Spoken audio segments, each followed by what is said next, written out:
पुन्हा 24 वारंवार कोल्हापूरकरांना पुराला सामोरं जावं लागते. नेमकी काय कारणं आहेत आणि प्रशासनाच्या वतीने काय? सगळ्यात महत्त्वाची गोष्ट म्हणजे ह्या तिन्ही वर्षातला मी 89चा आणि 2005चा पूर्ण अनुभवला आणि त्याचा अभ्यासही केला होता. याही खेपेला या तिन्ही वर्षांचा 19, 21 आणि 24चा अभ्यास पण करतोय.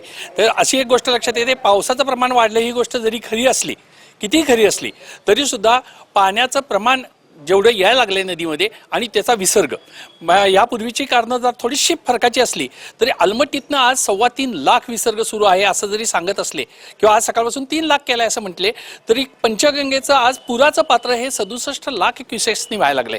म्हणजे याचा दुसरा अर्थ असा की 5 पंचगंगा आत्ता ज्या दिसत आहेत आपल्याला तशा 5 पंचगंगा अलमट्टीच्या पुढं व्हायला लागल्यात तरीसुद्धा पाणी खाली जात नाही. ही गंभीर आणि चिंतेची गोष्ट आहे. याच्यामध्ये सगळ्यात महत्त्वाचं धरणांची मापंसुद्धा आता एकदा बघायला पाहिजे, त्याच्यामध्ये गाळ किती आहे आणि त्या गाळात साठलेलं जे पाणी आहे ते 7 TMC आहे का 6 TMC एकदा तपासायला पाहिजे. दुसरी गोष्ट, नद्यांची पातळ नद्यांच्या जन्मापासून कधी तिथला गाळ काढला नाही ही वस्तुस्थिती आहे. तिसरी महत्त्वाची गोष्ट, याच्यामध्ये 338 किलोमीटरमध्ये 64 बंधारे आहेत आणि 40 पूल आहेत, इतर बेकायदेशीर बांधकाम आहेत. अनेक ठिकाणी भराव टाकलेले आहेत, लोकांनी कंपाऊंड घातलेली आहेत आणि इमारती उभ्या आहेत ज्याला परवानग्या नाहीत अशी सुद्धा शेड वजा इमारती आज हायवेच्या दुतर्फा आपल्याला दिसायला लागलेल्या आहेत. या सगळ्या ज्या गोष्टी आहेत याचा एकत्रित परिणाम या ठिकाणी आपल्याला बघायला मिळतोय. सगळ्यात महत्त्वाचं म्हणजे शिवाजी पुलापासून पन्हाळ्याकडे जाणारा रोड, त्याला रेल्वे जो भाग होता तो पूर्वी मच्छिंद्री झाली की रेल्वे फुटला अशी बातमी असायची. आत्ता ह्या खेपेला रेल्वे फुटला असा प्रश्नच उद्भवत नाही, कारण तिथं पाणी 1.5 मीटर 2 मीटरनी भराव टाकलेला आहे आणि मोगऱ्या मात्र केलेल्या नाही आहेत. शिरोली पुलाची परिस्थिती तीच आहे. ज्या वेळेला नॅशनल हायवे तयार झाला त्यावेळेला त्याची उंची वाढवून दोन्ही साईडला भराव केलेला आहे आणि हे सगळे एकत्रित परिणाम जर आपण बघितले आणि त्याच्या पुढे जाऊन की पाऊस कुठल्या उपखोऱ्यामध्ये पडतोय, मागचा पूर आणि या पुढचा, या खेपेला कोल्हापूर शहरामध्ये माझं जे ऑब्झर्वेशन आहे की मागच्या नोंदी ज्या होत्या त्या नोंदीप्रमाणे पाणी आलंच नाही. नको तिथं आलं आणि पाहिजे तिथं येण्याची शक्यता होती तिथं आलं नाही. असं का झालं तर कळंबा हे जे पाणलोट आहे आणि तिकडच्या बाजूला ज्योतिबाचं जे पाणलोट आहे, म्हणजे ज्योतिबाच्या डोंगरावरती पाऊस पडला तर तो ज्योतिबा, गिरोली, साजरे, माधरे इथंपासून खाली पंचगंगेपर्यंत येणारं जे पाणी आहे ते शिरोली पुलाच्या आत येतं आहे. तसं इकडच्या बाजूला कळंबाच्या टेकडीपासून वैभव टेकडीपर्यंतचं पाणी हे पुन्हा आत येतं.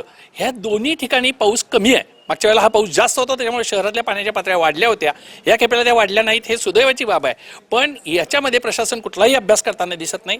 यावर्षी गाळ काढण्याची जी मोहीम ठरवली होती त्या गाळ काढण्याची मोहीम पूर्ण झाली नाही. त्याच्यासाठी केवळ गाळ काढून कुठं टाकायची जागा दिली नाही म्हणताना हा गाळ काढला गेला नाही.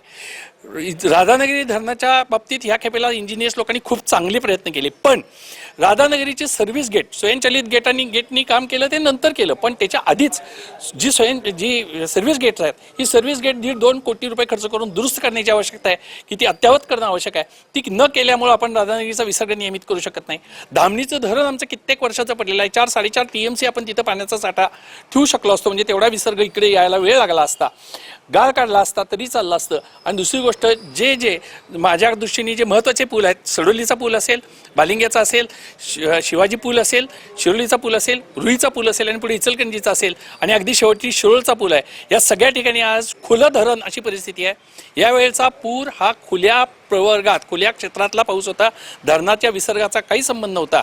आणि तिसरा सगळ्यात महत्त्वाची गोष्ट, अलमट्टीमधनं विसर्ग सुरू आहे हे सांगतायत, पण एवढा विसर्ग हा जरासा शंकास्पद वाटायला लागला आहे. हा थोडासा प्रशासनानं केंद्रीय पातळीवरती त्याची तपासणी करायला पाहिजे. ते खरं आहे का खोटं आहे तपासलं पाहिजे.